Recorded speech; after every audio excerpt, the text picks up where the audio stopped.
दरबार की सेठानी कहने लगी, सेठ हमारी बात सुन, तुम मर्द बच्चा हो, सुबह जाते हो शहर आगरा, तुम्हारा टाइम कट जाता है, शाम को आते हो, और मैं अकेले इन महलों में बैठी बैठी रोती रहती हूँ, कोई औरत भी मेरे पास नहीं आती, किसी का बच्चा मेरे आंगन में खेलने नहीं आता, क्योंकि हमारे बच्चे नहीं है, कोई औरत मुझसे बोलने बतलाने नहीं आती, क्योंकि हम बिना बच्चों की हैं, तो हमसे ऐतराज करती है औरत।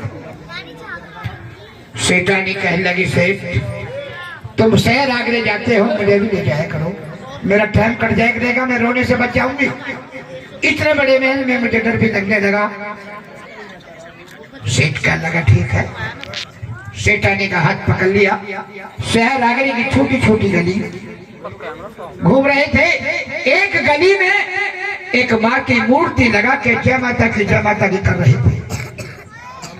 सेठानी कहने लगी, सेठ ठहरो, ये लोग क्या कर रहे हैं? सेठ कहने लगा, ये शहर आगरा है, न जाने कितनी जाति के लोग इस शहर में रहते हैं, अब कौन क्या करता है क्या नहीं करता मैं नहीं जानता, इस बात को मुझे नहीं पता है क्या कर रहे हैं। सेठानी कहने लगी, मैं बैठ जाऊंगा, तुम क्या जो तो बैठ जा।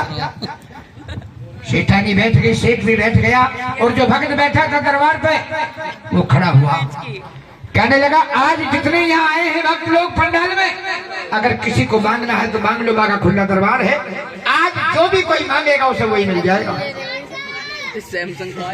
सेठानी सेठ की तरफ लगाई, कहने लगी, सेठ इस आदमी ने अभी अभी जो कहा तुमने सुना? आखा सुना, पर हमारे मतलब की कोई बात नहीं कही। क्यों? कि बच्चे तेरे पैदा हो नहीं और धनवान हमें चाहिए नहीं, तो हम क्या मांगे इससे?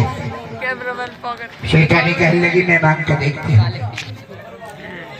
झोली फैला के माँ के सामने खड़ी होगी और कहने लगी, माँ तेरे दरबार में खड़ी होकर ये वादा करती हूँ, अगर मेरी कोख से कोई बच्चा पैदा हुआ तो तेरे दरबार पे लाऊंगी, चरणों में सिर झुकाऊंगी, तेरी जात लगवाऊंगी, और भक्तों को बुला कर ऐसा ही जगराता करवाऊंगी।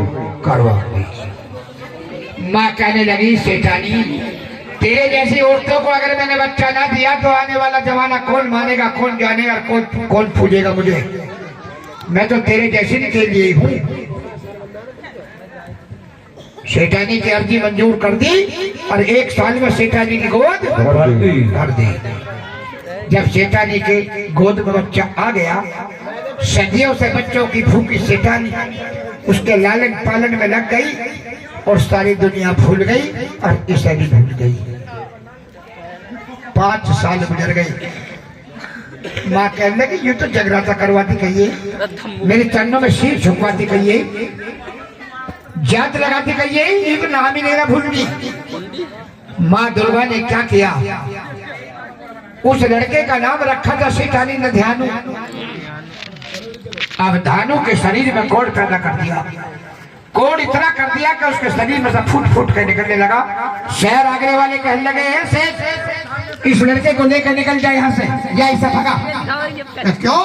तेरा बच्चा हमारे बच्चों में खेलता है, और तेरे बच्चे की ऐसी बीमारी है, ये पानी से बहता हुआ कभी बंद नहीं होता, अगर हमारे बच्चों को लग गई तो सारे शहर आगरे में फैल जाएंगे।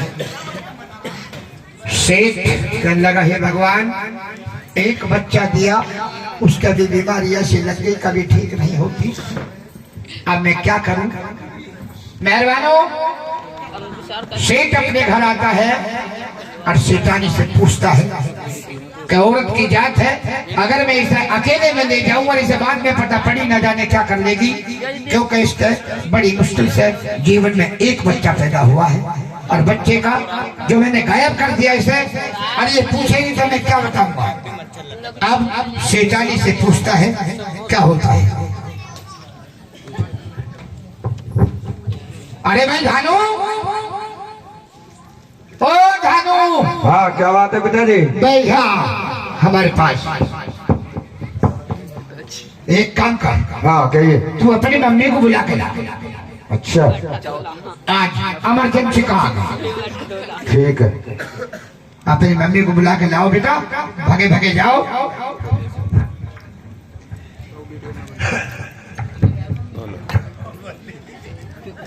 माता जी, अरे कौन है? अरे मैं धानु। धानु? हाँ। हाँ कहिए बेटा। आपको पिताजी बुला रहे हैं। पिताजी